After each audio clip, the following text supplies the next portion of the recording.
Salut Anissa, tu vas bien?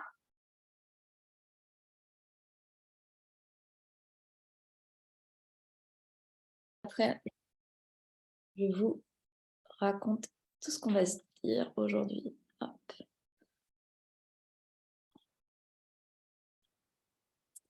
Alors, excusez-moi, voilà. Vous voyez bien? C'est bon? Et vous m'entendez? Ok, bon, bienvenue. On va parler de comment se créer des opportunités grâce au personal branding. Et avant ça, je vais me présenter. Donc, moi, je m'appelle Lucie Lebas, comme Anissa l'a très bien dit. Je suis coach en branding et en mindset. Moi, j'ai un parcours assez, on va dire, en zigzag, dans la mesure où mon premier métier, c'est la direction artistique spécialisée en branding. C'est ce que j'ai étudié et c'est ce que je fais depuis 2005. J'ai exercé dans des grands groupes et dans des grandes agences internationales à Londres et à Paris. Et en 2013, j'ai créé mon entreprise et donc mon studio de création où en fait j'ai commencé à travailler avec mes propres clients et aussi à m'intéresser parallèlement au développement personnel. Et en fait, les expériences ont fait que ce que j'avais vécu aussi en tant que salarié et aussi en tant qu'entrepreneur m'ont amené à me poser des questions sur comment je voulais poursuivre ma vie professionnelle et en fait à émerger à la suite d'un accompagnement que j'avais pris en 2020, une envie d'accompagner les entrepreneurs sur leur propre branding, sur leur propre communication personnelle parce que je sais qu'il y a parfois une vraie difficulté à faire parler de soi, à faire la différence et aussi, surtout, à développer son activité, à avoir des clients qui soient pas non plus juste des clients, mais des clients de cœur, des personnes avec qui on a vraiment envie de travailler. Et ça, c'est aussi une problématique lorsqu'on est salarié. Parfois, on accepte un emploi parce que ça semble correspondre à nos compétences, mais à long terme, ça ne fit pas forcément et parfois, ça ne nous rend pas forcément heureux. Et ça, c'est ce par quoi je suis aussi passée. Et c'est pour ça que aujourd'hui, j'accompagne aussi bien les entreprises que les entrepreneurs à rayonner sur leur marché. Je fais de l'enseignement. La transmission, c'est vraiment quelque chose qui me tient à cœur. Et parallèlement, je fais des cours de yoga. Depuis pas très longtemps maintenant, je fais du yoga. Et donc voilà, c'est pour moi quelque chose qui, en fait, est totalement aligné avec aussi le développement de soi et aussi l'alignement. Et ça, je vous en parlais pas mal de l'alignement. Donc voilà. Alors, pour commencer déjà, le branding, souvent, alors les personnes qui ne savent pas ce que on traduit ça par littéralement la marque, mais on confond ça souvent avec du marketing, sauf qu'un bon marketing ne va pas fonctionner si derrière, on n'a pas réfléchi vraiment à son branding. Et le branding, c'est réellement ce qu'on dit de vous, comme lorsque vous avez le dos tourné, c'est pas moi qui l'ai dit, c'est Jeff Bezos. Et c'est une très bonne définition parce que c'est ce qu'on va retenir de vous. Au-delà de votre communication, donc des actions que vous allez mener, c'est-à-dire votre présence, c'est ce que vous allez derrière raconter, votre message et comment vous allez vous distinguer. Et ça va être aussi bien en ligne qu'en dehors des réseaux. C'est-à-dire que même lorsque vous allez faire un entretien d'embauche ou lorsque vous allez peut-être faire votre entretien annuel, qu'est-ce qui va faire que vous allez laisser une bonne impression? En fait, c'est toujours l'histoire de la bonne image. Même si je vais revenir sur cette histoire de bonne image, c'est comment vous allez finalement réussir à marquer les cœurs, mais aussi les esprits. C'est pas uniquement une histoire de compétences, c'est pas uniquement une histoire de parcours, c'est pas une histoire uniquement de communication en termes d'action. C'est derrière, en amont, toute la réflexion qu'il y a autour sur votre identité. La marque, véritablement, on peut le traduire par identité. Quand on parle d'ADN de marque, ça va être ça. Donc, c'est essentiel aujourd'hui de penser identité avant de penser action de com. Même si les deux sont ultra et conjointement liés et ils vont ensemble. Si vos actions de com n'ont pas été réfléchies par un bon branding et des bonnes fondations, vous pourrez vous battre pour être présent, personne ne vous verra en fait. Et c'est ce qui parfois en fait se produit. Souvent on me dit je fais plein de trucs mais on me voit pas. Ok, d'accord. Voyons si tu as travaillé sur ton histoire de singularité. Est-ce que tu t'es posé de ces questions sur tes valeurs? Et ça, on va le voir ensemble. Alors, comme je vous ai dit, bon, je vous ai fait le parallèle avec le yoga, mais c'est pas qu'une question de posture et d'asana, c'est vraiment une question d'alignement. Et l'alignement, en fait, il y a trois clés en fait dans le branding, c'est l'alignement, l'expérience et la singularité. Et en fait, dans l'alignement, ça va être en fait la cohérence entre ce que vous allez penser, votre message, ce que vous allez dire, et les actions, ce que vous allez faire. Et c'est à partir de là que vous allez créer donc une expérience avant, pendant et après, on va dire pas achat, mais contact. Donc, pareil, quand on parle d'expérience client, par exemple, on parle d'avant, pendant et après l'achat. Bah, c'est pareil quand on cherche un emploi ou quand on a envie de prospecter des clients. Qu'est-ce que je promets de faire vivre en fait? Qu'est-ce que cette personne va finalement dégager qui va faire que j'ai envie de prendre contact avec elle et parce que j'adore sa manière de parler, j'adore sa manière d'amener ce sujet. Et en fait, en termes de, à chaque fois que genre je lui envoie un message, je ne sais pas, par exemple, elle va me faire part d'un article donc, qu'elle a pigé, ou alors elle va me donner des conseils, ou alors on va échanger et ça va être juste hyper agréable. Quelle est l'expérience que vous allez en fait finalement produire? Et ça, c'est aussi quelque chose qui va faire qu'on va se souvenir de vous. Et la singularité, et ça c'est un gros sujet, on va en parler un peu plus tard, c'est en quoi suis-je unique et non pas juste un clone. C'est-à-dire quand je parle d'un clone, c'est pas forcément, c'est pas péjoratif, il n'y a pas de jugement de valeur, c'est simplement est-ce que je me cache derrière certaines compétences qui vont faire que je gomme toute aspérité, toute singularité, tout ce qui fait que je suis moi et pas juste une personne qui a un bac avec plusieurs diplômes et plusieurs années d'études, plus plusieurs années d'expérience, et qui va faire que moi ou un autre candidat ou moi ou un autre entrepreneur, c'est pareil. Donc, les trois clés sur lesquelles, les choses que vous pouvez retenir déjà, c'est l'alignement. En fait, quand vous pensez quelque chose, est-ce que vous allez le communiquer de cette manière et quelle est l'action que vous allez mettre en place? Est-ce que c'est un post? Est-ce que c'est une vidéo? Est-ce que vous allez le marquer dans votre CV? Est-ce que c'est par mail que vous allez le formuler? L'expérience, qu'est-ce que vous allez promettre de faire vivre? Est-ce que on sent tout de suite que en fait de l'autre côté, mais même vous en fait, quand quelqu'un vient vers vous, vous ressentez tout de suite une expérience de j'ai envie de prendre contact avec elle ou avec lui parce que je sens que ça va être un bon moment ou en tout cas ça va être intéressant ou littéralement, excusez-moi, ah non, j'ai pas envie, ça va me faire chier entre guillemets. Voilà. Et la singularité, ça va être effectivement en quoi suis-je unique. Et ça, encore une fois, je vais détailler un peu plus tard. Est-ce que c'est clair jusqu'ici? Il y a peut-être des questions? Alors, on parle souvent de sortir du lot, se démarquer, le personal branding, ok. Mais en vérité, on est tous uniques. C'est simplement qu'on n'assume pas forcément toujours son unicité. Donc, naturellement, on sort du lot. Naturellement, on est unique. Naturellement, en fait, on est singulier. C'est simplement que on est ultra conditionné à gommer parfois ce qui nous semble pas assez noble ou assez brillant ou assez cool. Et donc, on a tendance à finalement se fondre, entre guillemets, dans la masse à cause, parce qu'on a plein de choses dans notre tête. On a ce petit personnage que moi j'ai inventé qui s'appelle Gérard. C'est un peu votre voix dans votre tête. D'ailleurs, souvent, j'ai l'habitude de mettre mes lunettes pour parler de Gérard, qui est justement cette voix qui va vous freiner, vous faire procrastiner ou vous faire sentir que vous n'êtes pas légitime de parler de ça sur les réseaux. Attendez, vous êtes qui finalement? Et tout ça va faire que vous n'allez finalement plus sortir du lot et vous allez être dans l'eau.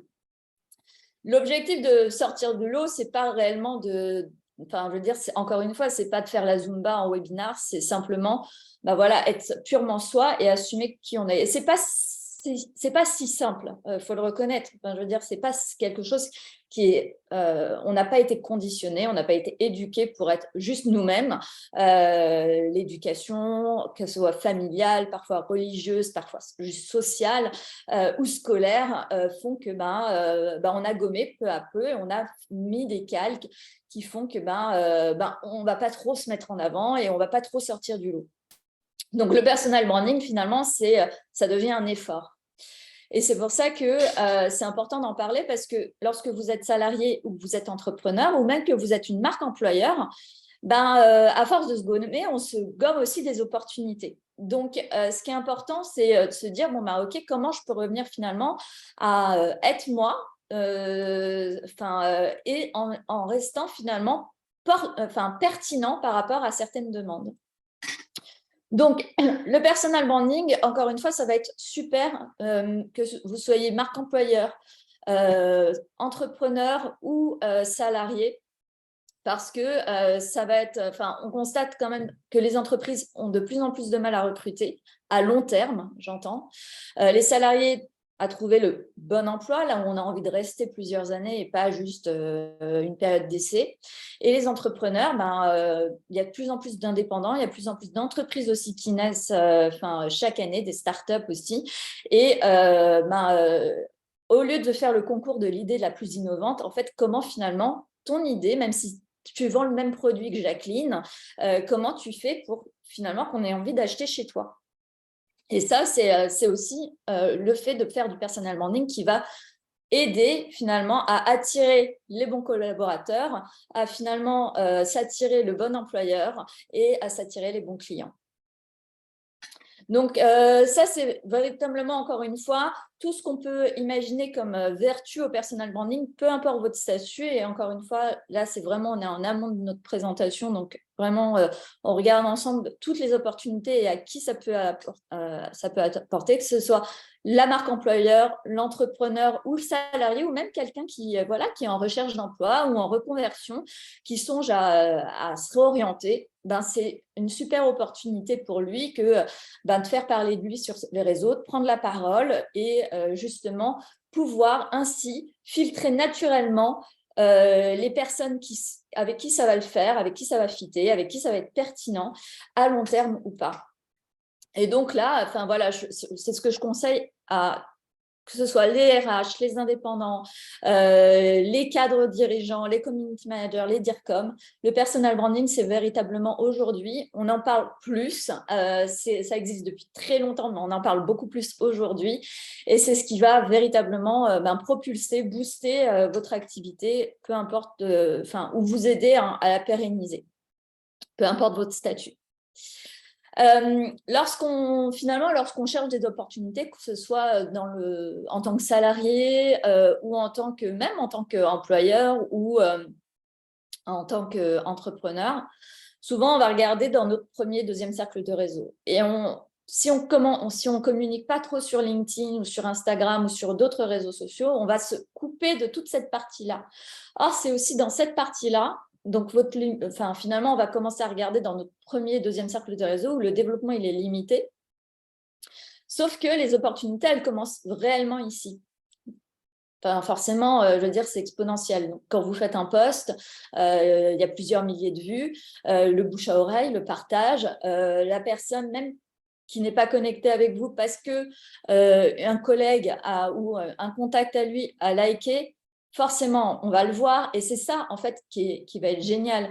C'est ce que ça va offrir parce que finalement, pourquoi se couper de toute la planète ou en tout cas de toute la France, si on reste simplement sur le territoire français,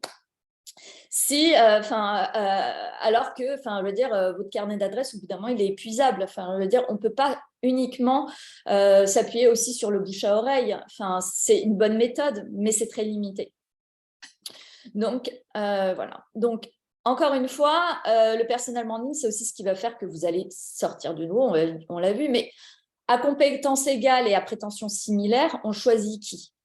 On choisit qui dans la mesure où vous avez fait tous des études, ou plus ou moins. Parfois, vous avez, après le bac, tout de suite entrepris, ou tout de suite trouvé du travail, peu importe.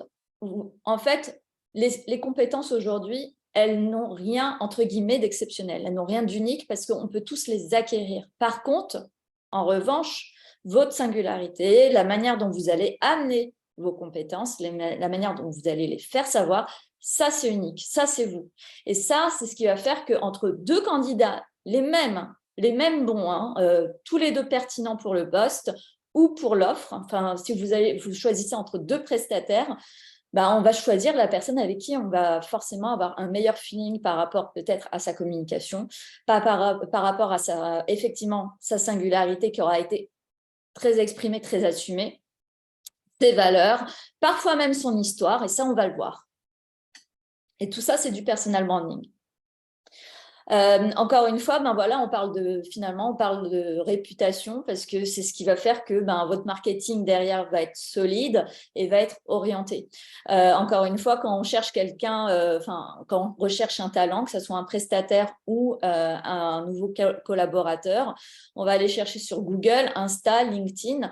Et je sais qu'il y a beaucoup de gens qui ne sont que sur LinkedIn, donc ont un profil quasiment fantôme et se privent énormément d'opportunités.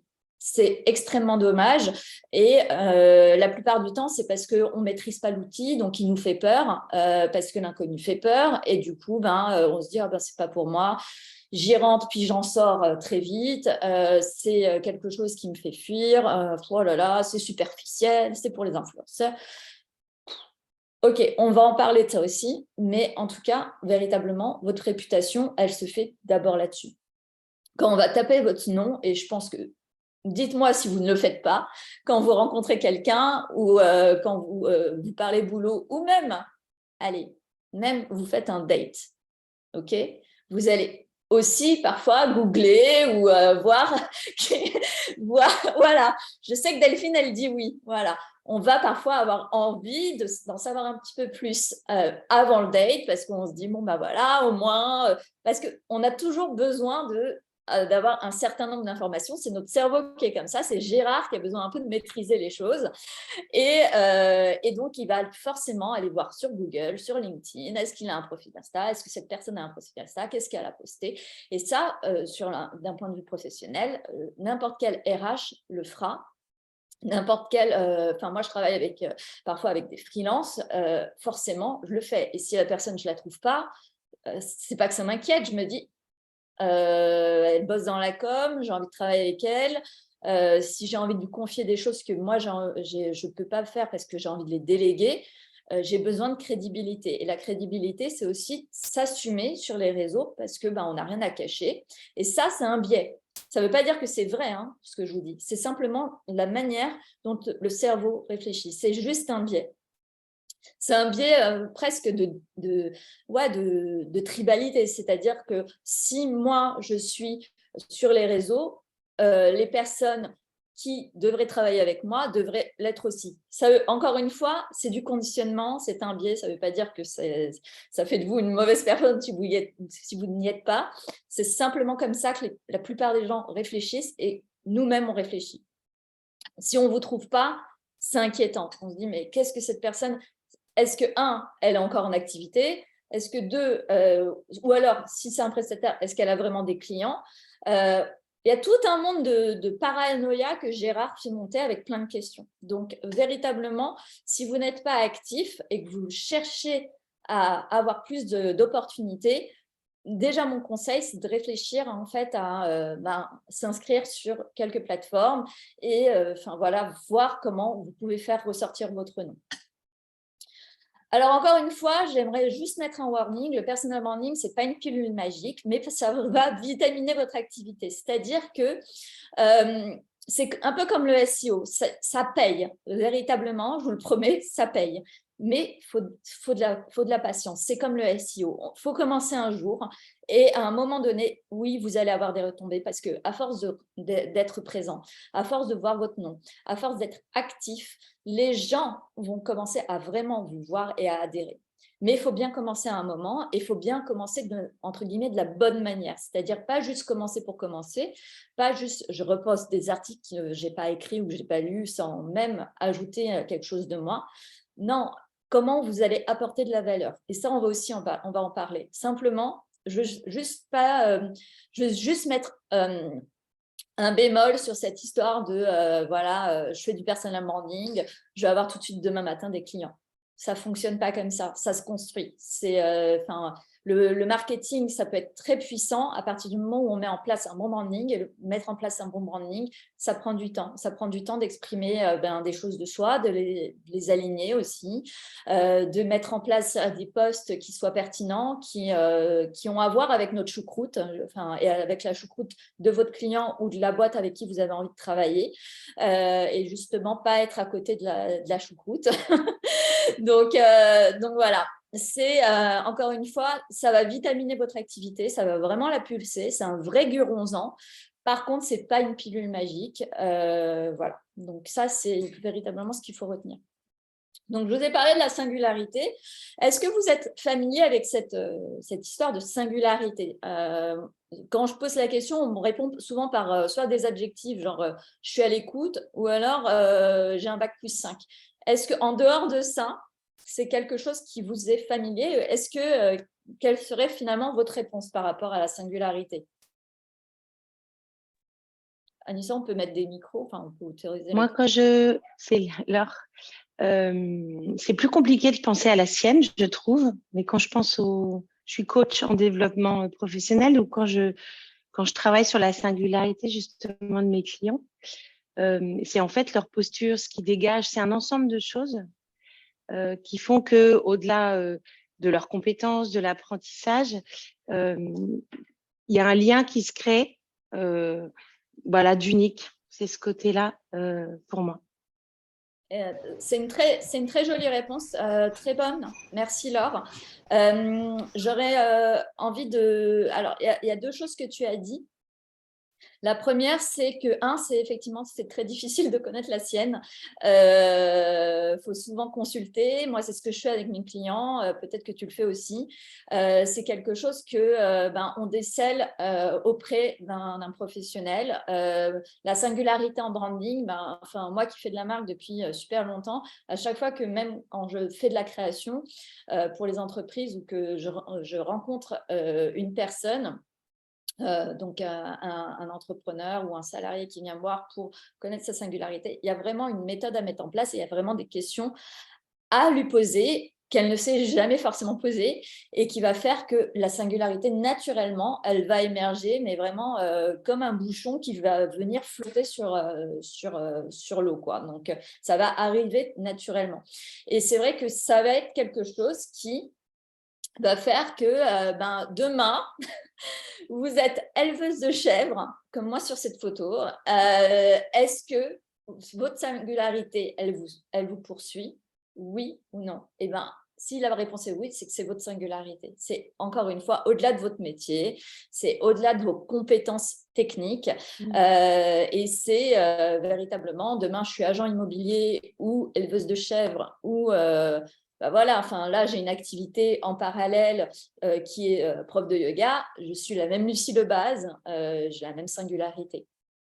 Donc, c'est véritablement quelque chose qui va vous poursuivre et qui va faire que derrière, votre communication, une fois que vous avez révélé votre singularité, votre communication, votre faire savoir, vos actions marketing, elles vont émerger. C'est pour ça qu'en fait, c'est hyper important de réfléchir d'abord à son branding et ensuite à son marketing.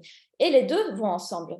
Moi, je fais les deux avec mes clients. Mais d'abord, on travaille on travaille sur le branding. Parce qu'autrement, votre marketing, qu'est-ce que ça va être? Ça va être des posts que vous allez repartager, que vous allez trouver intéressants, mais sans rien ajouter. Des phrases qui vont commencer par « mon cher réseau », comme en 2004. Encore une fois, je suis un peu piquante, je le fais exprès, mais c'est simplement pour vous dire que vous n'allez pas forcément montrer votre singularité si vous ne la connaissez pas. C'est normal. Donc, il y a un vrai travail sur la singularité à mettre en place et qui va faire que on va avoir envie de connecter avec vous ou pas. Et ça, c'est génial parce que ça va vous faire un filtre naturel et qui va faire que vous allez attirer des personnes qui vous correspondent, que ce soit les bons employeurs, les bons collaborateurs ou les bons clients. Il n'y a rien de pire que d'avoir un client avec qui ça ne le fait pas, un employeur avec qui ça ne le fait pas, un collaborateur avec qui ça ne le fait pas. Enfin, je veux dire, je ne connais pas vraiment vos parcours, mais quand on ne s'est pas posé toutes ces questions, bah forcément, voilà, on peut attirer un petit peu tout le monde, et attirer tout le monde, bah, c'est laisser la place aussi aux personnes avec qui ça ne fonctionnera pas sur le long terme. Donc, la singularité, c'est véritablement cette fibre qu'on dégage et qui va faire que on a ce talent unique qui nous appartient et qui va faire que demain, peu importe le métier que vous faites, il sera là. Alors, je vous parle aussi de singularité et donc qui va faire que vous allez vous démarquer. C'est aussi, on parle d'authenticité, et ça, je vais vous en parler un peu plus loin. Ça va être, je vous donne quelques exemples, ça va être écrire comme on parle, décrire son job comme si on l'expliquait à sa mère, et virer la photo de profil prise à la bar mitzvah. C'est simplement un peu d'humour pour vous dire que écrire comme on parle, c'est ce qui va aussi faire qu'on aura envie de communiquer avec vous et que vous n'allez pas être simplement un énième professionnel bien peigné sur LinkedIn, par exemple.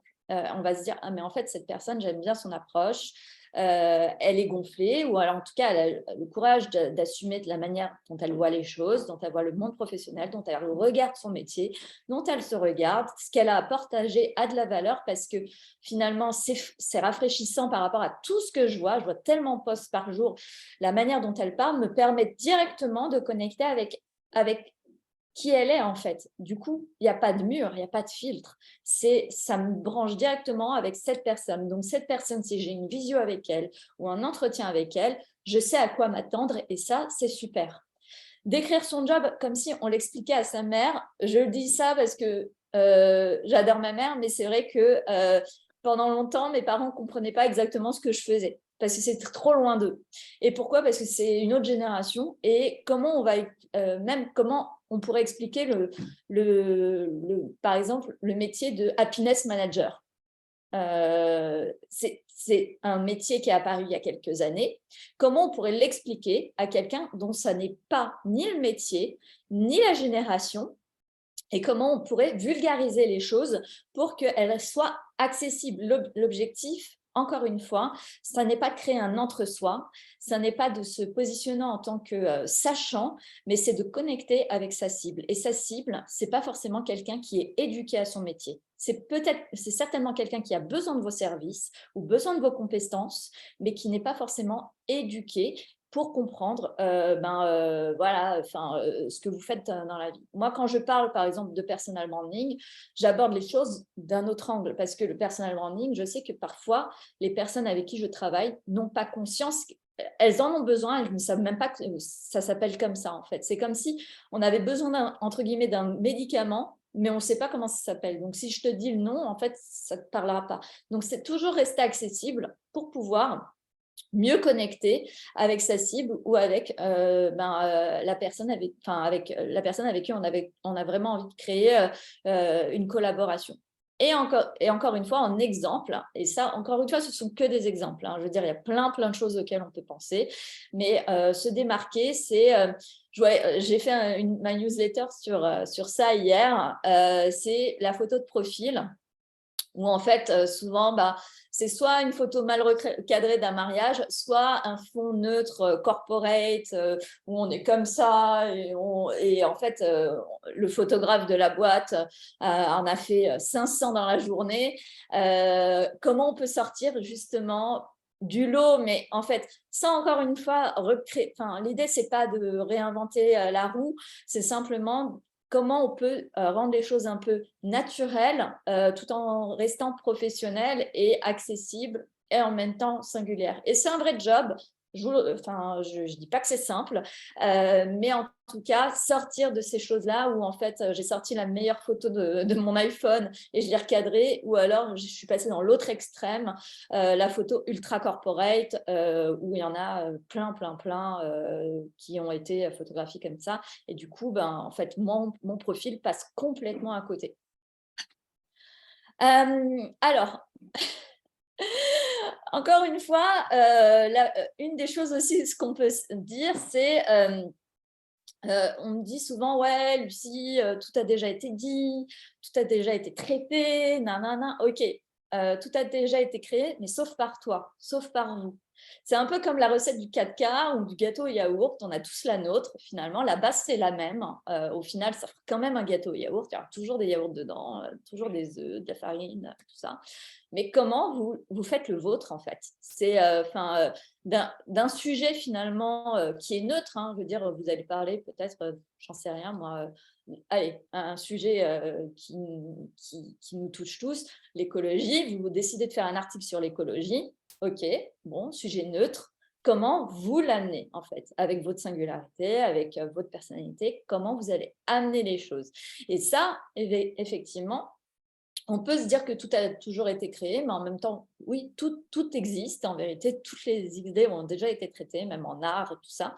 Comment vous amenez la vôtre, en fait. Et ça, c'est aussi, lorsque vous allez vous travailler votre personal branding, c'est ce qui va faire que votre singularité, ben, vous allez l'injecter dans n'importe quel sujet, peu importe le sujet. Je veux dire, je suis pas la, entre guillemets, je suis pas la première à parler de personal branding. J'essaie simplement à chaque fois de me poser la question comment j'ai envie de le raconter. Et ça, c'est vraiment la démarche que je vous invite à faire. Vous n'êtes pas les seuls à faire ce que vous faites. Comment vous avez envie d'amener les choses. Alors, la deuxième clé, donc après la singularité, c'est évidemment l'authenticité. L'authenticité, alors, c'est quelque chose finalement d'assez complexe parce que je pense que si on demande à toutes les personnes dans la rue est-ce que toi tu es authentique, automatiquement on dit oui. Sauf que on n'est jamais complètement authentique. Ça, c'est un vrai autre sujet sur lequel on pourrait passer 18 heures, dans la mesure où on n'est jamais complètement conscient de qui on est. Et ça demande, être authentique demande une extrême connaissance de soi et étant donné qu'on évolue à chaque seconde, c'est extrêmement compliqué. Par contre, on peut tout à fait se rapprocher et ramener plus de conscience sur ce qu'on dit, sur ce qu'on pense et sur ce qu'on fait. Et c'est ce qui va faire que vous allez être beaucoup plus ou moins, entre guillemets, en conscience, authentique. Et ça, c'est ce qui va faire que vous allez connecter énormément avec les gens. Aujourd'hui, en 2022, 2 ans après le Covid, pourquoi le personal branding, en tout cas la marque aussi, le marketing digital aussi en ligne fonctionne pour beaucoup et moins pour d'autres, c'est aussi les personnes qui s'assument complètement telles qu'elles sont. C'est-à-dire que beaucoup de distance, beaucoup de virtualité. Qu'est-ce qu'on recherche aujourd'hui? Enfin, je veux dire, moi, je fais tous mes coachings en visio. Ça ne change rien, en fait. La personne, elle serait à ma table de travail, ça serait la même chose. Qu'est-ce qui va faire que vous êtes aussi la même personne dans un contexte ou dans un autre, que ce soit vous au travail, vous à la maison, vous en soirée. C'est votre aptitude justement à retirer certains filtres, à retirer le Gérard qui va souvent vous dire oh, mais ça, tu ne peux pas te permettre de dire ça et tu ne peux pas te permettre de poster ça.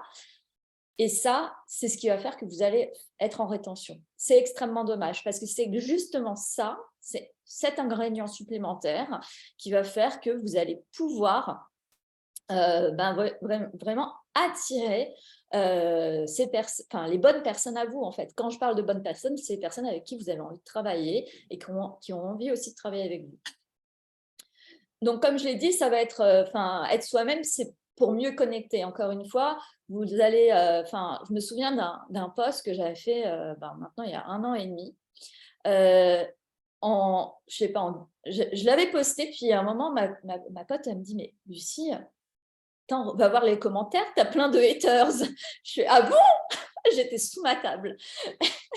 Et au final, j'ai eu autant de haters que de personnes qui ont adoré le post. Mais ce que je veux dire, ça a été tellement, finalement, ça m'a amené j'ai été tellement, entre guillemets, moi-même sur ce post que ça m'a attiré aussi bien des demandes d'amis, de contacts, de followers, de demandes aussi, voilà, j'aimerais parler avec toi de mon personnel branding, que oh là là, cette personne, je suis dada, de quoi elle parle, et machin, soyez vous-même. C'est ce qui va faire que vous allez justement attirer de meilleures opportunités. Si j'avais su ça il y a quelques années, je pense que j'aurais pu éviter certaines expériences, mais qui aujourd'hui me servent énormément. Mais ce que je veux dire, c'est que si j'ai quelque chose à vous transmettre, en tout cas aujourd'hui, c'est véritablement cette histoire d'authenticité qui va vous permettre vraiment d'attirer des employeurs, des prestataires, des collaborateurs, des clients avec qui vous allez vraiment fitter à long terme. C'est-à-dire que même si le jour où la personne arrête la collaboration parce qu'elle n'a plus besoin de vos services, le lien restera là parce que en fait, c'est plus un lien d'humain à humain qu'un lien de prestat à client ou de salarié à employeur. Vous avez créé un lien qui est authentique. Et ça, c'est extrêmement important de le faire finalement dès le départ. Donc, ce qui va être aussi important, c'est d'apporter finalement de la valeur. Donc, je vous parle de transmission, je vous parle aussi d'inspirer et de créer des déclencheurs en créant une expérience positive. Ça, c'est aussi par votre authenticité, vous allez pouvoir apporter quelque chose, entre guillemets, de rafraîchissant. Dans la mesure où tous les sujets, on l'a vu, ont déjà été traités, sont finalement neutres, mais par votre authenticité, vous allez pouvoir créer une expérience. Donc, on revient à cette histoire d'expérience et vous allez pouvoir créer justement des déclencheurs chez l'autre de « j'ai envie de contacter cette personne » ou « cette personne serait bien pour ». Et enfin, ça c'est super aussi, super important, de plus cacher derrière un poste, un CV, des compétences. Parce que la vérité, en vrai, et ça je vais piquer, mais c'est qu'on s'en fiche. Pourquoi? Parce que oui, on va vous en fait, on part du principe que vous savez faire votre job. Vous avez les diplômes, vous avez l'expérience. Encore une fois, à compétences égales et à salaire similaire, on choisit qui? Et évidemment, on va comparer. On va se dire, ah, bah, cette personne, elle a fait ça. Nanana. Ouais, mais cette personne, quand je lui ai parlé, et quand j'ai vu même son poste, la manière dont elle écrivait, j'ai vu la manière dont elle se présentait, elle serait super pertinente pour ce poste-là. Ou elle serait super. Enfin, j'adorerais travailler avec elle parce qu'elle va m'apporter vraiment quelque chose quelque chose un plus. Cette coach-là, ouais, ok, elle est certifiée, mais franchement, elle a le syndrome de la bonne élève. Moi, je cherche quelqu'un qui me sorte justement de ça. Donc, en fait, finalement, je ne cherche pas quelqu'un qui va juste me montrer ses diplômes. Je cherche quelqu'un qui va pouvoir me challenger par rapport aussi à mon perfectionnisme que je n'arrive pas à combattre. Donc, je vais plutôt peut-être aller voir quelqu'un qui, effectivement, a des compétences, mais va plus me surprendre à ce niveau-là. Et cette personne-là, en tout cas, elle ose. Donc, qu'est-ce qui va faire que vous allez véritablement être pertinent pour une personne et pour une autre? C'est aussi parce que vous allez vous détacher de ce que vous avez à proposer, de votre produit. Vos postes, enfin, vos expériences, votre CV, votre compétence, c'est la même manière qu'un entrepreneur va proposer des offres et des produits. Ça n'a rien d'unique. Encore une fois, ce qui est unique, c'est vous. Enfin, le reste, c'est de l'acquis qui est comparable à d'autres acquis chez d'autres personnes qui ont la même chose. Ça ne veut pas dire que ça n'est pas à considérer. Évidemment, un employeur ou un prestat ou un client va regarder aussi ça. Est-ce qu'elle a les compétences pour? Mais on part du principe que vous savez faire. Donc, à partir du moment où vous savez le faire, vous êtes compétent, vous êtes professionnel, on va vers qui? On va finalement choisir la personne qui va dire bon, bah alors moi, je suis certifiée ça, nanana. Non, parle-moi de toi. J'ai vu ton CV, parle-moi de toi. OK, qu'est-ce que tu peux m'aider à faire? Qu'est-ce que tu vas m'aider à résoudre? En fait, comment je vais pouvoir finalement justifier le fait que tu rentres dans mon équipe ou comment tu vas encore mieux, pourquoi j'aurais raison de te choisir en tant que coach ou en tant que créa ou en tant que consultant pour m'aider à résoudre cette problématique. J'ai vu que tu avais tes compétences, ok, mais au-delà de ça, qu'est-ce qui se passe? Voilà. On est vraiment dans un nouveau paradigme et Je sais que pour certains, ça peut paraître étrange, mais aujourd'hui, c'est véritablement comme ça que les choses fonctionnent parce qu'on a besoin de plus d'authenticité, pas moins de savoir-faire, attention. Encore une fois, on part du principe que vous connaissez votre métier, vous savez le faire, mais comment on va choisir quelqu'un avec qui on a envie de travailler? C'est par qui vous êtes, votre singularité, votre authenticité et votre capacité à exprimer tout ça. Alors, je vous ai dit que ce n'était pas une pilule magique. Je suis pas la marraine, la bonne fée. Donc, il y a du travail.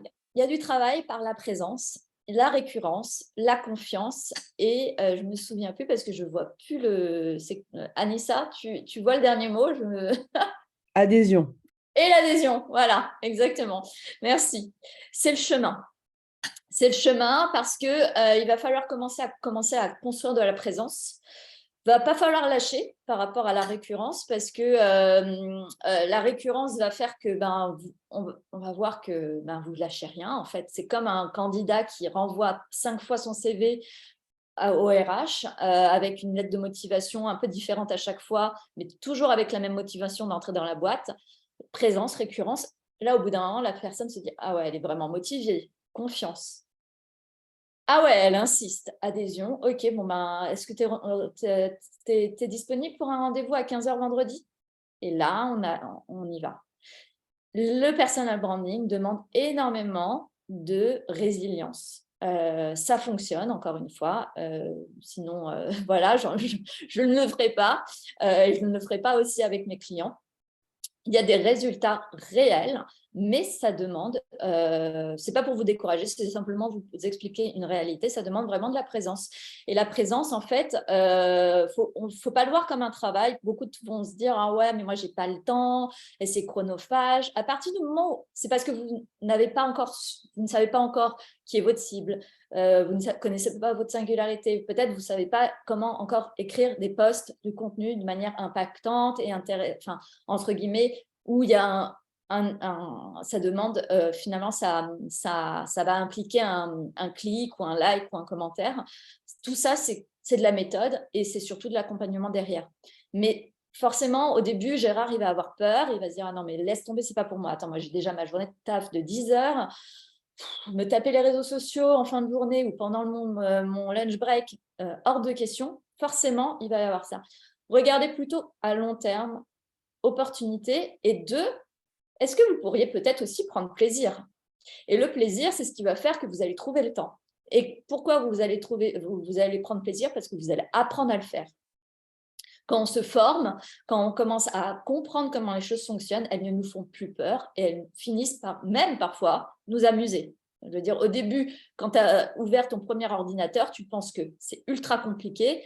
Quand tu as compris que, déjà, c'était ton meilleur ami de travail et que, deux, c'était pas si sorcier en vrai, en fait, tu ne te dis pas, non, non, je délègue tout ce qui est informatique, machin, moi, Apple machin, Apple S, Apple P, Apple truc. Non, non, non. Tout est toujours une question d'apprentissage, je ne vous apprends rien, mais c'est simplement parce que vous ne l'avez peut-être jamais fait ou encore fait.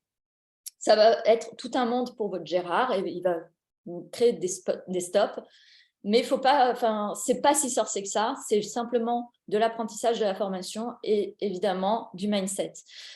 Donc, le personal branding, encore une fois, ça demande beaucoup de présence, beaucoup. Ça ne veut pas dire que vous allez faire des lives et des webinaires tous les jours, hein, attention, ça peut simplement ça veut dire avoir un peu une stratégie de contenu, réfléchir en fait à ce qu'on a, mais on va en parler. Je vais un peu trop loin, un peu trop vite. Je vous ai parlé de déclencheurs. C'est déjà créer des déclencheurs internes, se dire je me positionne sur, mon opinion sur, je suis inspirée par, quelle valeur puis-je ajouter, apporter, est-ce que les gens devraient savoir ça sur… En fait, quand on se dit ouais mais moi je ne sais pas quoi poster, je n'ai pas d'inspiration, commencez par vous en fait. C'est quoi vos déclencheurs? si on vous file un micro, si on vous file une feuille blanche, bon, vous allez me dire, Lucie, j'ai le syndrome de la feuille blanche. C'est OK, c'est la peur. Le syndrome de la feuille blanche, je connais. Moi, je vous rappelle que je suis une créa. Hein. Donc, le syndrome de la feuille blanche, je sais ce que c'est. Mais il y a forcément, toujours à partir du moment où on commence par les bonnes questions, et les bonnes questions à se poser, c'est déjà revenir à soi.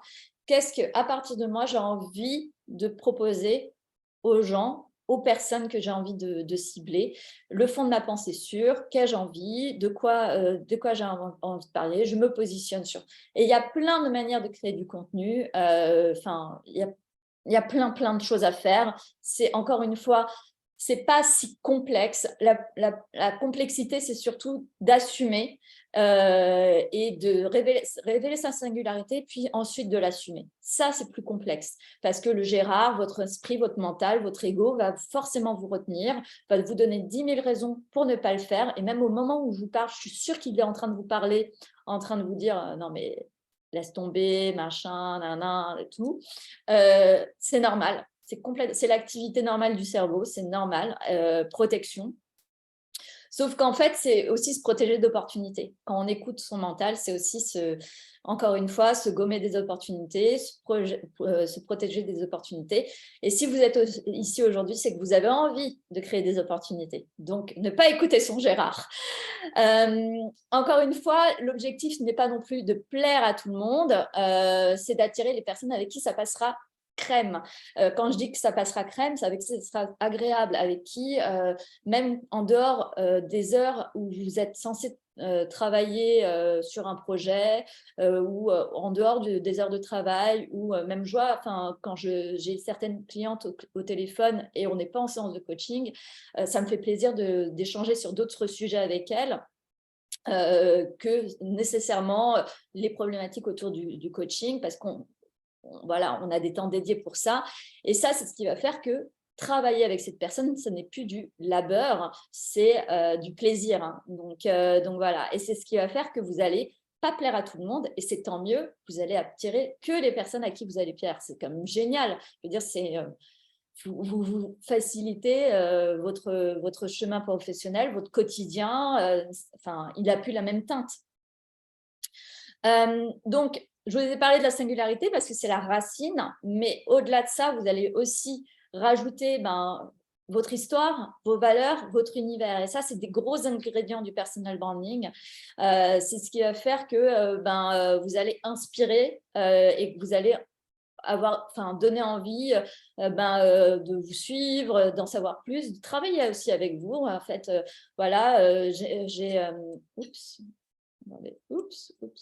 voilà. Par la singularité, vous allez faire un biais d'inspiration, c'est-à-dire, cette personne, elle est différente, elle m'inspire, ça me donne une autre approche. La preuve, c'est que on s'est dit que tout avait été créé sauf par moi. Elle, en tout cas, elle le crée à sa manière.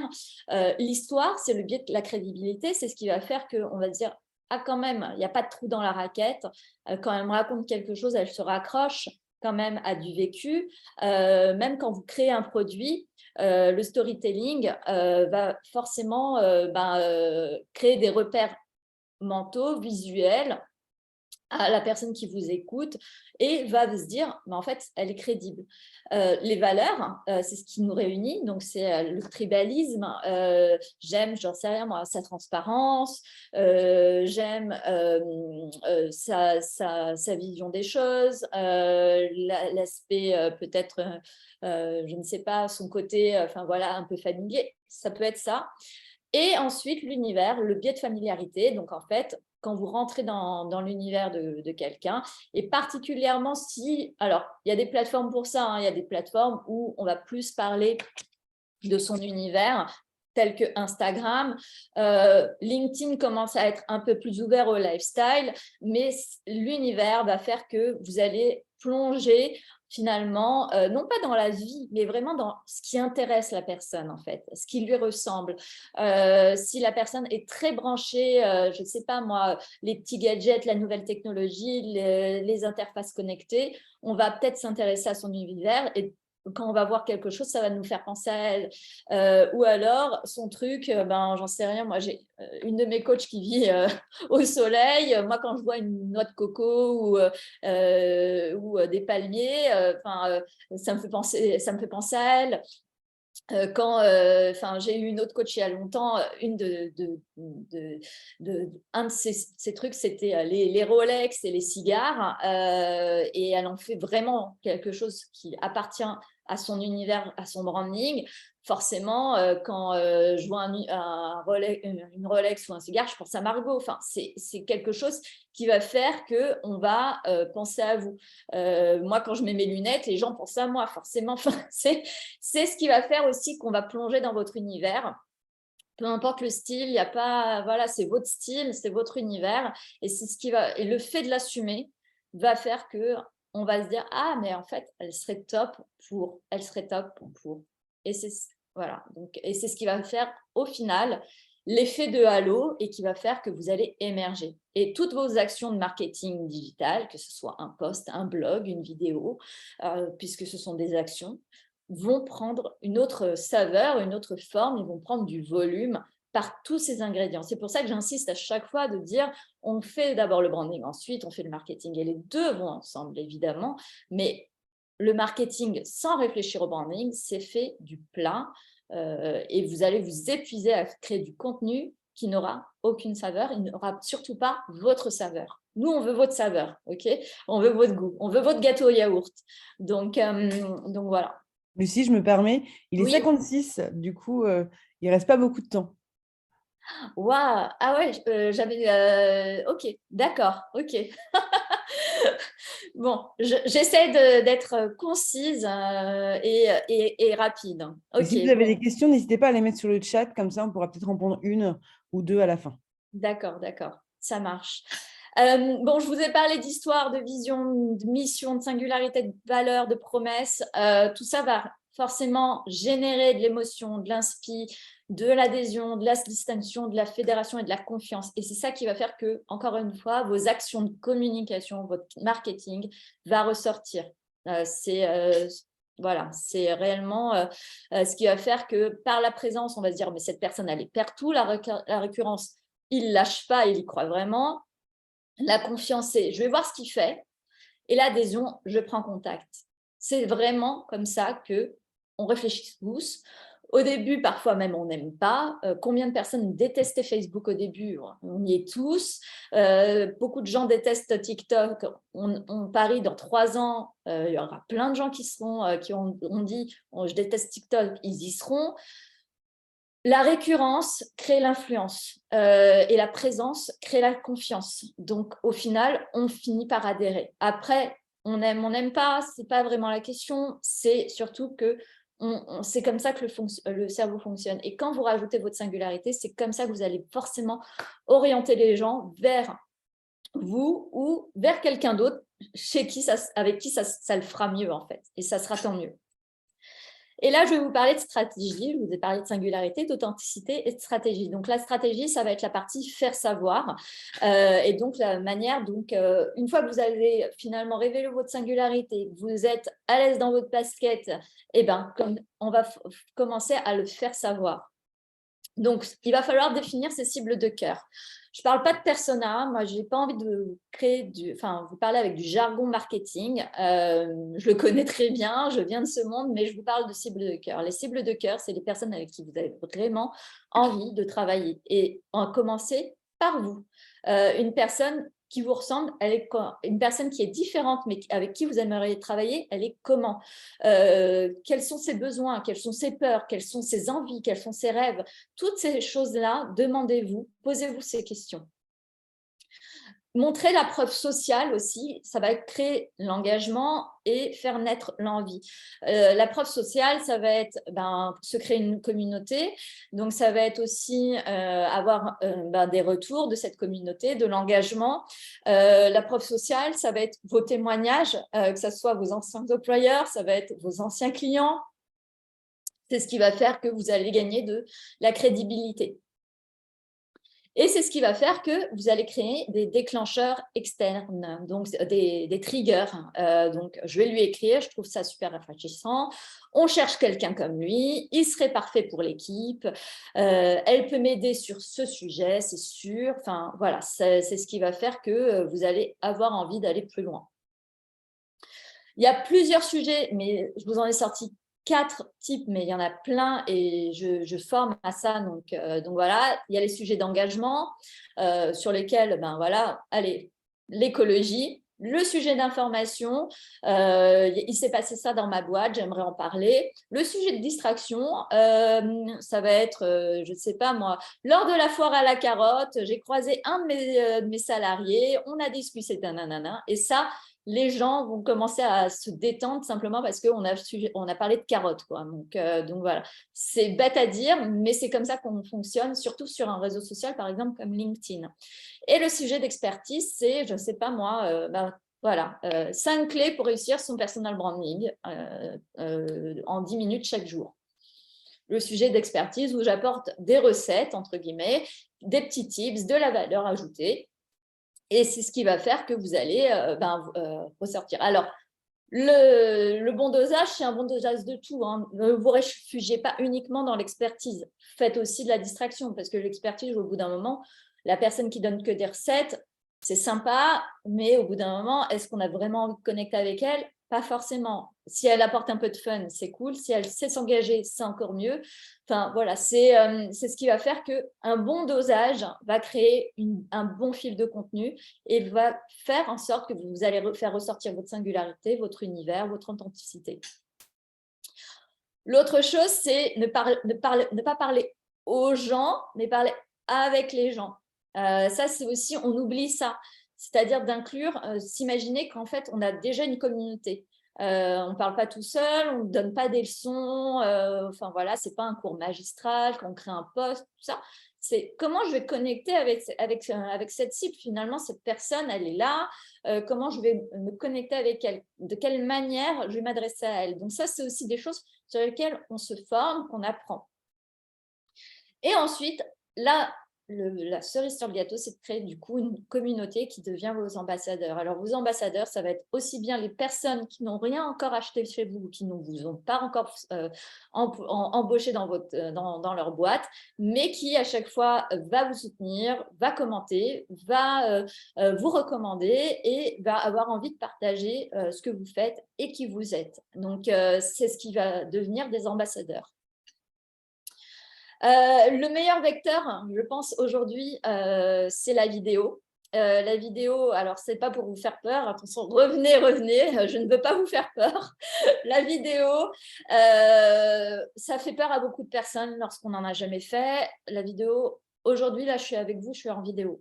Voilà, ça peut prendre plein de formes. Ce n'est pas forcément du TikTok, ce n'est pas forcément de la face cam, ça peut être de la story, ça peut être des lives, ça peut être webinar, ça peut être simplement un coucou et vous raconter simplement en 2 secondes ce que vous faites pour votre entreprise ou votre statut d'entrepreneur. Encore une fois, c'est de l'entraînement, mais aussi c'est de la méthode. Et là-dessus, je vous invite à vous entraîner ou alors à vous faire accompagner. Encore une fois, c'est quelque chose dont on a envie parce que tout de suite, on connecte avec l'énergie de la personne.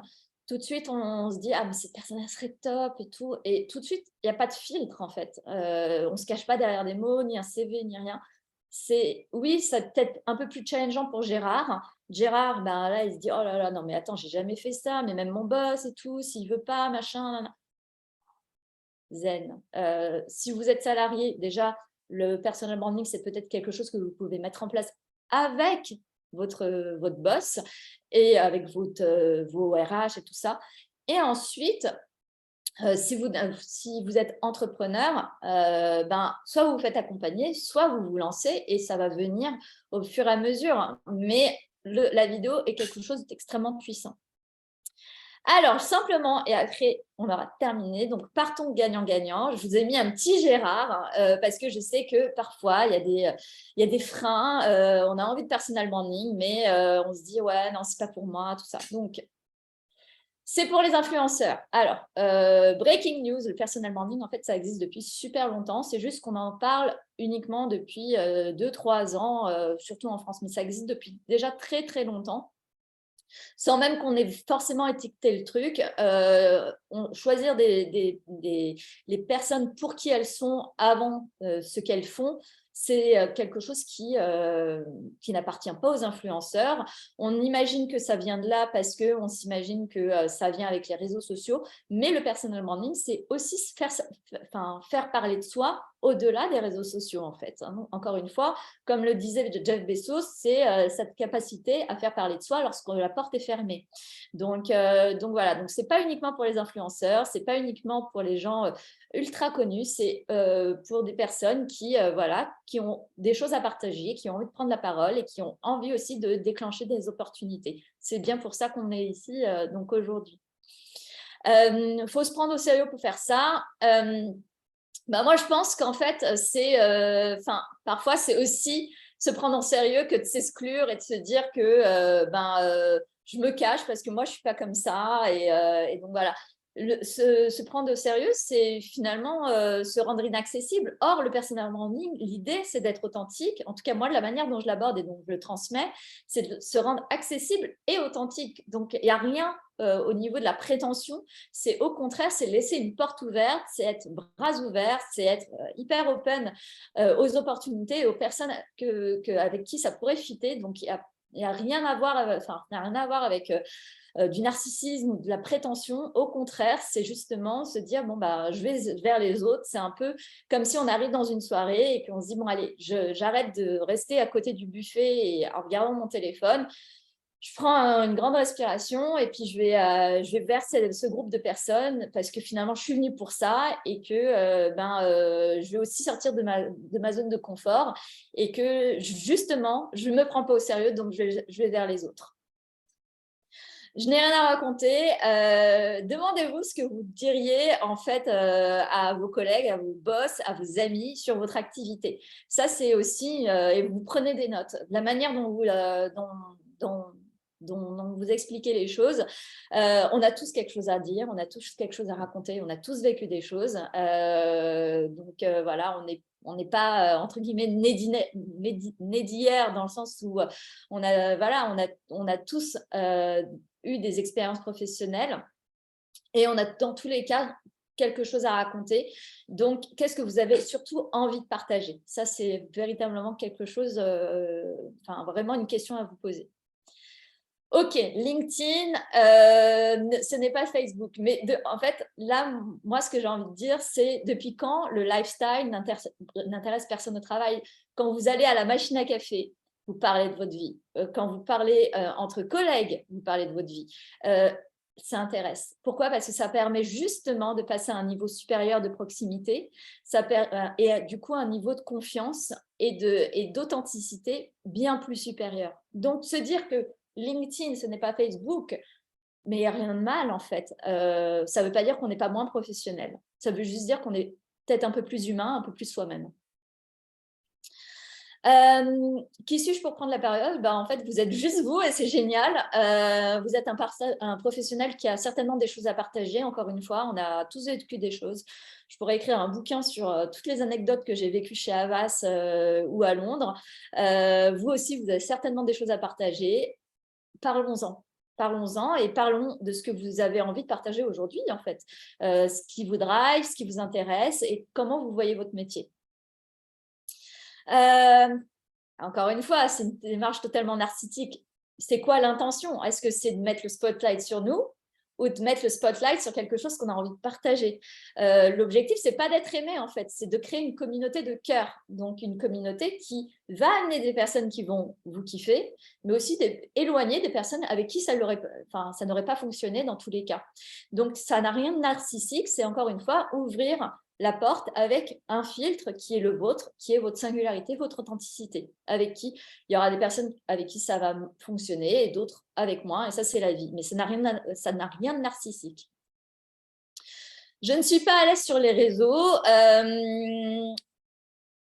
On a tous un réseau en fait, donc dire je ne suis pas à l'aise sur les réseaux, Les réseaux sociaux, c'est simplement le reflet de la vraie vie, mais juste à partir de notre téléphone.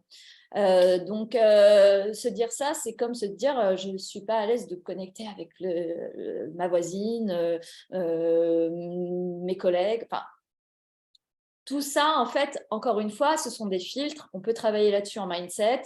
Il n'y a aucun souci, mais c'est une croyance. Et c'est une croyance qui va vous bloquer et qui va surtout gommer vos opportunités. Encore une fois, si vous êtes là aujourd'hui, c'est que vous avez envie d'en créer.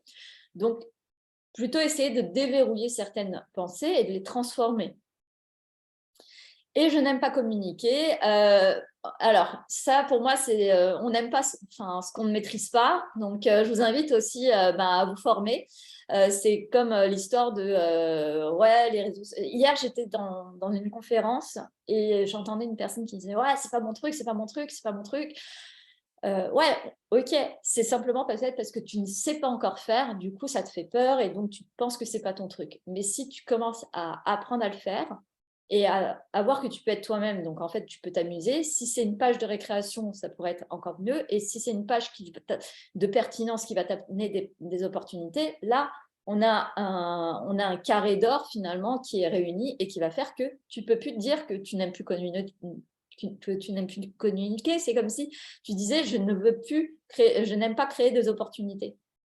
Donc replacer finalement les choses dans leur contexte et puis transformer certaines pensées, c'est essentiel et c'est ce que, en tout cas, moi, j'invite aussi mes clients à faire et c'est ce sur quoi on travaille, évidemment. Alors, ça, je l'ai entendu. J'étais à une crémaillère la semaine dernière et puis je parlais du webinaire là. Et puis, je parlais avec un directeur général d'une grosse boîte et il me dit ouais, c'est intéressant, mais moi, j'aurais peur qu'on me pique mon salarié. Mais en fait, il ne faut pas le voir comme ça. Dans la mesure où on attire ce qu'on vibre et c'est super parce que si tu valorises ton salarié, déjà, pourquoi il aurait envie de partir? Et même s'il aurait envie de partir pour des raisons qui lui appartiennent, pardon, ben peut-être que toi, tu vas aussi attirer des nouvelles recrues. Et c'est ça qui est génial pour aussi la marque employeur, dont je n'ai pas énormément parlé aujourd'hui, mais la marque employeur, quand elle fait du personal branding et qu'elle valorise ses salariés, elle attire aussi, elle donne envie. Enfin, quand on a découvert en France que les bureaux de Google, Facebook, c'était finalement des endroits où en fait, il faisait bon vivre, il y a eu une mode au niveau des bureaux en France où en fait, mettre un baby-foot ou une salle de massage, ça devenait atypique, mais finalement, ça devenait aussi un bon aimant pour attirer des personnes qui étaient dans la même philosophie de travail.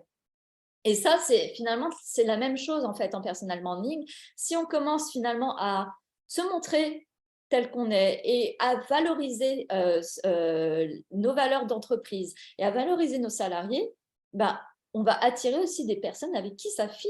Et c'est ça qui est génial en fait. Donc, avoir peur qu'on nous pique notre meilleur salarié parce qu'il fait du personal branding, bah, en fait, c'est se dire, non, plutôt, ça va m'attirer aussi des nouvelles super recrues. Moi qui ai du mal à recruter, au contraire, ça va m'attirer les bonnes personnes avec qui collaborer. Et l'autre chose que j'ai entendue la semaine dernière, c'était je le fais, je reçois que des likes. Un like, c'est un bonjour. Il faut le voir vraiment comme ça. Un like, c'est un bonjour. J'ai aimé ton post, je résonne avec lui. Et bien, très bien. Alors, pourquoi ne pas enchaîner sur une conversation? Ça ne veut pas dire voulez-vous coucher avec moi ce soir? Ça veut simplement dire, j'ai d'autres contenus, par exemple, je t'invite à aller les consulter, ou si c'est un sujet qui t'intéresse, est-ce qu'il y a d'autres sujets sur lesquels, il y a d'autres sujets qui t'intéressent sur lesquels je pourrais rebondir? Et c'est comme ça que vous allez construire une communauté. Un like, c'est un bonjour. N'hésitez pas à aller connecter avec les personnes, à aller parler avec elles. C'est ce qui va faire aussi que vous allez vraiment avoir une communauté d'ambassadeurs. Et donc voilà, il ne faut pas sous-estimer les likes. Il ne faut pas être déprimé si on n'en a pas encore énormément au début. Il vaut mieux 5 bons likes que 5 fake likes. Et ça, c'est encore un autre sujet. Alors, je préfère le bouche à oreille. Et ça, c'est la méthode sympa, mais un peu feignante, dans la mesure où, si on prend un peu au sérieux son entreprise et son développement, ou alors l'envie de propulser son activité, même salariale, Est-ce qu'on a envie uniquement de reposer sur le bouche à oreille et la bonne mémoire de Marie-Jeanne qui n'a pas réellement compris ce qu'on faisait dans la vie, mais à un moment, elle va se souvenir de nous et puis elle va nous recommander au fils de son cousin. Non, c'est très aléatoire le bouche à oreille. Ça fonctionne quand c'est bien ciblé, très bien, c'est de la recommandation. Mais avoir uniquement un business qui repose là-dessus, c'est très fragile. Et pareil pour si vous avez envie de travailler, si vous cherchez un autre poste, c'est trop aléatoire. Donc, c'est bien, mais c'est trop fragile. Et si ça marchait, tout le monde le ferait. Mais déjà, beaucoup de font du personal branding. Déjà, tous mes clients le font. Et puis, plein d'autres personnes le font aussi. Donc, encore une fois, beaucoup le font déjà. Si vous ne le faites pas, qu'attendez-vous? Donc, voilà. Est-ce que vous avez des questions? Yes, il y a une question. C'est un conseil sur la fréquence idéale pour des posts LinkedIn, horaire, jour à privilégier. Alors, je ne suis pas une spécialiste. Il y a des personnes bien plus nichées en LinkedIn, des gens qui ne font que ça. Je recommande un post. Alors, je vais vous faire peur, mais au moins 3 posts par semaine minimum. Quand vous avez vraiment envie d'investir LinkedIn, c'est 3 posts par semaine. Parfois, c'est 1 post par jour. Quand vous êtes très à l'aise avec votre contenu et que voilà, la création de contenu, ne pas s'affoler, ça se prépare. Il y a des personnes qui batchent, un peu comme les repas de la semaine. Ils préparent leur menu. C'est pareil, vous préparez votre contenu. Vous pouvez vous prendre 2-3 heures sur votre semaine. C'est quelque chose qui a à inclure dans votre création de contenu. Si vous êtes entrepreneur, ça fait partie de votre temps de prospection. Si vous êtes à la recherche d'une autre opportunité d'emploi, ça fait partie de vos recherches d'emploi. Donc voilà. Et souvent, c'est le matin. Le mieux, c'est le matin. Après, encore une fois, je vous invite à vous renseigner sur des choses plus techniques sur LinkedIn, voilà, sur vraiment les horaires, tout ça. C'est vraiment, là, on parle vraiment plus de technicité LinkedIn, mais je sais que ça marche énormément bien le matin et je recommande 3 posts dans la semaine. Voilà. Et encore une fois, vous n'êtes pas encore obligé de réinventer la roue à chaque fois. Moi, quand j'accompagne les personnes sur leur création de contenu, on travaille sur les thématiques, sur ce que leur cible recherche, sur ce qu'ils ont envie de partager. Enfin, il y a plein de manières de créer du contenu authentique sans s'épuiser, sans que ça vienne bouffer tout votre temps libre. Et ça, je peux le concevoir. Mais encore une fois, au début, comme c'est une nouvelle compétence, ça va vous demander un peu d'huile de coude et c'est normal. Et c'est pour ça que c'est essentiel de se faire accompagner. Alors ça, c'était une autre objet. Est-ce que j'ai répondu à la question? Oui, tout à fait. Merci. Ok, pardon, j'ai enchaîné. Il y a d'autres questions? Sinon, voilà. Nope. Non, pas d'autres questions. Par contre, on a pas mal de personnes qui nous ont quittés parce qu'ils ont enchaîné avec d'autres réunions. Forcément, ouais, je comprends. Ok, alors, je vais vous parler simplement rapidement de ma méthode. Moi, j'ai une méthode en 3 temps où on assume complètement notre personnalité, notre histoire, on enlève certains freins, donc c'est beaucoup de mindset. Ensuite, on va travailler sur votre singularité, donc on va révéler la singularité et ensuite on va rayonner. Donc ça va être vraiment mettre en place les bonnes actions, quelle est ma cible, comment la faire savoir, créer du contenu de manière très pertinente, très impactante. Actuellement, j'ai une formation qui est en ligne et qui, en fait, conjointement s'associe à du coaching en groupe, une fois toutes les 2 semaines pendant 6 mois. Anissa va vous envoyer le lien et j'ai créé un code promo qui est valable jusqu'à dimanche soir minuit, qui vous donne 10% et il y a des arrangements de paiement aussi. On commence lundi prochain pour justement ouvrir la première session de coaching et Q&A et vous avez un accès illimité dans le temps à la formation, donc c'est-à-dire que à vie, tant que la formation est hébergée, vous avez accès à tout ce contenu sur le mindset. Je travaille énormément le mindset parce que c'est ça qui va faire que vous allez poster ou pas, vous décourager ou pas, être présent ou non. La singularité, c'est vous avez toute la méthode pour vraiment affiner. Et ensuite, vous avez toute la matière pour pouvoir vraiment vous démarquer, créer votre contenu, sentir qui est votre cible, l'affiner au fil du temps et faire en sorte que vous allez vraiment vous démarquer, que ce soit sur LinkedIn, que ce soit sur Instagram, et faire en sorte que votre profil il pulse et que vous soyez salarié ou entrepreneur. Donc voilà, donc je voulais vraiment vous présenter cette opportunité parce que c'est une nouvelle offre que j'ai lancée il n'y a pas si longtemps. Et j'ouvre la session lundi prochain. Donc voilà, j'ai vraiment calculé ça de manière très accessible. Et encore une fois, je communiquerai le code promo de 10% à Anissa pour que vous puissiez en profiter. Il est valable toute la semaine. Merci Voilà, beaucoup, Lucie. Merci c'est beaucoup. moi qui vous remercie. Merci à tous, à toutes et à tous, parce qu'on a eu des hommes aussi, d'avoir été avec nous pendant cette heure 20. Finalement, on a bien dépassé, mais c'était hyper intéressant. En effet, comme l'a dit Lucie, dans la journée, vous recevrez un petit mail avec toutes les informations. Et n'hésitez pas à la contacter en direct si vous avez envie ou besoin d'aller plus loin avec elle. Ce sera avec grand plaisir. Je pense qu'elle répondra à toutes vos questions. Je ne vais pas vous prendre plus de temps. Merci. À très bientôt. Nous, le prochain webinaire, je crois que j'ai programmé, c'est le 18 octobre.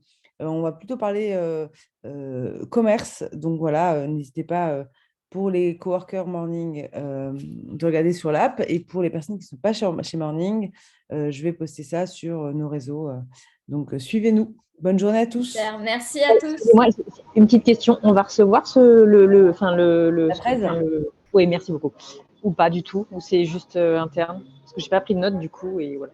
Si c'est pas envoyé, tant pis, mais si c'est envoyé, tant mieux. C'est toi, Lucie, qui me dit. Ah, c'était une question pour moi? Ouais. Ah, Oui. pardon. Pour le replay ou pour… La présentation. La présentation, en fait. Alors, le replay il sera disponible sur ma chaîne YouTube. Donc, vous pourrez y accéder. Et donc, bien. voilà. Et je vous invite à me suivre surtout sur les réseaux parce que c'est là où, en fait, je partage le plus de contenu. Ok, voilà. super. Merci beaucoup. Merci. Bonne journée. Merci, Au revoir. Anissa.